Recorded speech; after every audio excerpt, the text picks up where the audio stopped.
പുതിയൊരു വീഡിയോയിലേക്ക് എല്ലാവർക്കും സ്വാഗതം. പുട്ടിൻ്റെ കൂടെയും അപ്പത്തിൻ്റെ ഒപ്പം കഴിക്കാൻ പറ്റിയ തേങ്ങ അരച്ച് ചേർക്കാത്ത നല്ല കുറുകിയ ചാറോട് കൂടിയുള്ള കടലക്കറിയുടെ റെസിപ്പി ഒന്ന് കണ്ടു നോക്കാം. ആദ്യം തന്നെ നമുക്ക് കടലയൊന്ന് വേവിച്ചെടുക്കാം. അതിനായിട്ട് ഒരു പ്രഷർ കുക്കറിലേക്ക് 1 കപ്പ് അളവിൽ കുതിർത്ത് വെച്ചിട്ടുള്ള കടലയൊന്ന് ഇട്ട് കൊടുക്കാം.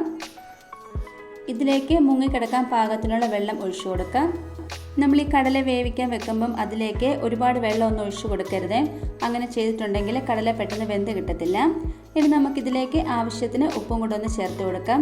എന്നിട്ടിത് മൂടി വെച്ചൊന്ന് വേവിച്ചെടുക്കാം, ഒരു 4-5 വിസിൽ വരുന്നത് വരെ. കടലയൊന്ന് വെന്ത് കിട്ടുമ്പോഴത്തേക്കിന് നമുക്കിതിലേക്കുള്ള ഉള്ളിയൊക്കെ ഒന്ന് വഴറ്റിയെടുക്കണം. അതിനായിട്ട് ഒരു പാൻ അടുപ്പത്തേക്ക് വെച്ച് അതിലേക്ക് ഓയിൽ ഒഴിച്ചു കൊടുക്കാം. ഞാനിവിടെ റിഫൈൻഡ് ഓയിലാട്ടോ എടുത്തേക്കുന്നത്. ഓയിലൊന്ന് ചൂടായി വന്ന് കഴിയുമ്പോൾ 1 ടേബിൾ സ്പൂൺ അളവിൽ കടുക് ഇട്ട് കൊടുക്കാം. അതേ അളവിൽ തന്നെ ചെറിയ ജീരകവും കൂടി ഇട്ട് കൊടുക്കാം. ഒരു 3 വറ്റൽമുളകും കൂടെ ചേർത്ത് കൊടുക്കാം. എന്നിട്ട് ഇതിലേക്ക് ചെറുതായിട്ട് അരിഞ്ഞെടുത്തിട്ടുള്ള സവോള ഒന്ന് ചേർത്ത് കൊടുക്കാം. ഞാനിവിടെ 2 സവോളയാട്ടോ എടുത്തേക്കുന്നത്. ഇനി ഒരു 3 പച്ചമുളക് ചെറുതായിട്ട് അരിഞ്ഞത് ചേർത്ത് കൊടുക്കാം. ഒരു തക്കാളിയുടെ പകുതി അരിഞ്ഞതും കൂടെ ചേർത്ത് കൊടുക്കാം.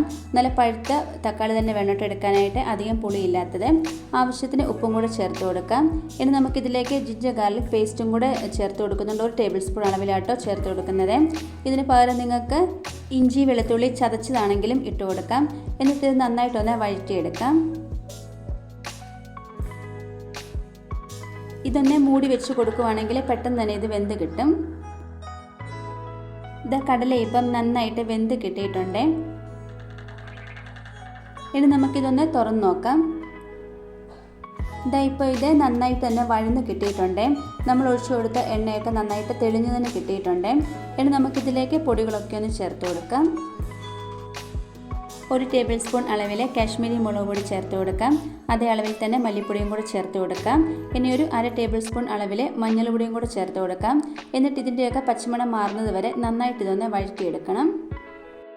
ഇതിലേക്ക് നിങ്ങൾക്ക് മസാലയൊക്കെ വേണമെങ്കിൽ അങ്ങനെ ചേർത്ത് കൊടുക്കാം. ഒന്നുകിൽ കടല മസാല നമുക്ക് മാർക്കറ്റിലൊക്കെ വാങ്ങിക്കാൻ കിട്ടും.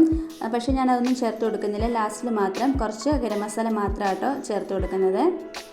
നമ്മൾ ചേർത്ത് കൊടുത്തിട്ടുള്ള പൊടികളൊക്കെ നന്നായിട്ടൊന്ന് ഫ്രൈ ആയി വന്നിട്ടുണ്ട്. നല്ലൊരു മണം വന്ന് കഴിയുമ്പോൾ നമ്മൾ വേവിച്ചെടുത്തിട്ടുള്ള കടല ഇതിലേക്കൊന്ന് ഒഴിച്ചു കൊടുക്കാം. ഇതിലേക്ക് നിങ്ങൾക്ക് അല്പം കൂടെ ഗ്രേവി വേണമെന്നുണ്ടെങ്കിൽ കുറച്ചുകൂടെയൊക്കെ വെള്ളം ചേർത്ത് കൊടുക്കാം. ഞാനിപ്പം ചെറുതായിട്ട് മാത്രമേ വെള്ളം ചേർക്കുന്നുള്ളൂ. 1/2 കപ്പ് അളവിൽ മാത്രമാണ് ചേർത്ത് കൊടുത്തിട്ടുള്ളത്. ഇനി ഇത് നന്നായിട്ടൊന്ന് മിക്സ് ആക്കി കൊടുക്കാം. ഇനി നമുക്കിതിലേക്ക് ഒരു സാധനം കൂടെ ചേർത്ത് കൊടുക്കാനുണ്ട്. നമ്മുടെ ഈ ഒരു കടലക്കറിക്ക് നന്നായിട്ടൊരു കൊഴുപ്പൊക്കെ കിട്ടാൻ വേണ്ടിയിട്ട് ഉരുളൻകിഴങ്ങ് പൊടിച്ചത് ഇതിലേക്ക് ചേർത്ത് കൊടുക്കാം. ഞാനിവിടെ ഒരു ചെറിയ ഉരുളൻകിഴങ്ങ് നന്നായി വേവിച്ച് പൊടിച്ചെടുത്തിട്ടുള്ളതാണ്. അതൊന്ന് ഇട്ട് കൊടുക്കാം. എന്നിട്ടിത് നന്നായിട്ട് തന്നെ ഇതൊന്ന് മിക്സ് ആക്കി കൊടുക്കണം.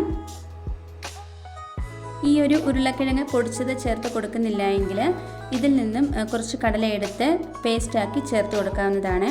പക്ഷെ ഞാൻ ഇതുപോലെയാട്ടോ ചേർത്ത് കൊടുക്കുന്നത്. ഇതിന് കുറച്ചും കൂടെ ടേസ്റ്റ് എനിക്ക് തോന്നിയിട്ടുള്ളത്. ഇത് നന്നായിട്ടൊന്ന് തിളച്ച് വന്ന് കഴിയുമ്പോൾ നമുക്കിതിലേക്ക് 1 ടേബിൾ സ്പൂൺ അളവിൽ ഗരം മസാല പൊടി ഒന്ന് ചേർത്ത് കൊടുക്കാം. ഏകദേശം അതേ അളവിൽ തന്നെ കുരുമുളക് പൊടിയും കൂടെ ചേർത്ത് കൊടുക്കുന്നുണ്ട്. നമ്മൾ ഈ കറികളിലൊക്കെ മസാലയൊക്കെ ചേർത്ത് കൊടുക്കുമ്പോൾ എപ്പോഴും ഫ്രഷായിട്ട് തന്നെ വേണം കേട്ടോ ചേർത്ത് കൊടുക്കാനായിട്ട്. എന്നാലേ ആ ഒരു കറിക്ക് നല്ലൊരു ടേസ്റ്റും ഒരു മണമൊക്കെ ഉണ്ടാവുകയുള്ളൂ. എന്നിട്ടിത് നന്നായിട്ടൊന്ന് മിക്സ് ആക്കി കൊടുക്കണം. നിങ്ങൾക്ക് ഇതിലേക്ക് വേണമെങ്കിൽ 1 ടേബിൾ സ്പൂൺ അളവിൽ കസ്തൂരി മേത്തിയൊക്കെ ഒന്ന് ചേർത്ത് കൊടുക്കാം. അതിൻ്റെ ആ ഒരു ടേസ്റ്റൊക്കെ ഇഷ്ടമാണെങ്കിൽ മാത്രം ചേർത്ത് കൊടുത്താൽ മതി. ഇതാ നമ്മുടെ വളരെ രുചികരമായിട്ടുള്ള കടലക്കറി ഇവിടെ റെഡി ആയിട്ടുണ്ട്. തേങ്ങ അരച്ച് ചേർക്കാത്ത നല്ല കുറുകിയ ചാറോടുകൂടിയുള്ള അപ്പത്തിൻ്റെ കൂടെയും പുട്ടിൻ്റെയും കൂടെയൊക്കെ കഴിക്കാൻ പറ്റിയ നല്ല സൂപ്പർ കടലക്കറി. കാണുമ്പോൾ തന്നെ അറിയാൻ പറ്റും നല്ല കുറുകി തന്നെ ഇരിപ്പുണ്ട്. മല്ലിയില വേണമെന്നുള്ളവർക്ക് ഇതിലേക്ക് ചേർത്ത് കൊടുക്കാം. ഞാനിപ്പം ചേർത്തിട്ടില്ല. കുട്ടികൾക്ക് ഇതിൻ്റെ ടേസ്റ്റ് അത്ര ഇഷ്ടമല്ല. ഇതുപോലെ ആരും ഉണ്ടാക്കി നോക്കിയിട്ടില്ലെങ്കിൽ തീർച്ചയായിട്ടും ട്രൈ ചെയ്ത് നോക്കാവുന്നതാണ്. ഇന്നത്തെ നമ്മുടെ ഈ റെസിപ്പി എല്ലാവർക്കും ഇഷ്ടമായി കാണുമെന്ന് വിചാരിക്കുന്നു. ഇഷ്ടമായിട്ടുണ്ടെങ്കിൽ ലൈക്കും കമൻറ്റും സബ്സ്ക്രൈബും ഒന്നും ചെയ്യാൻ മറന്നു പോരുതേ. അടുത്ത വീഡിയോയിൽ കാണാം. Thank you.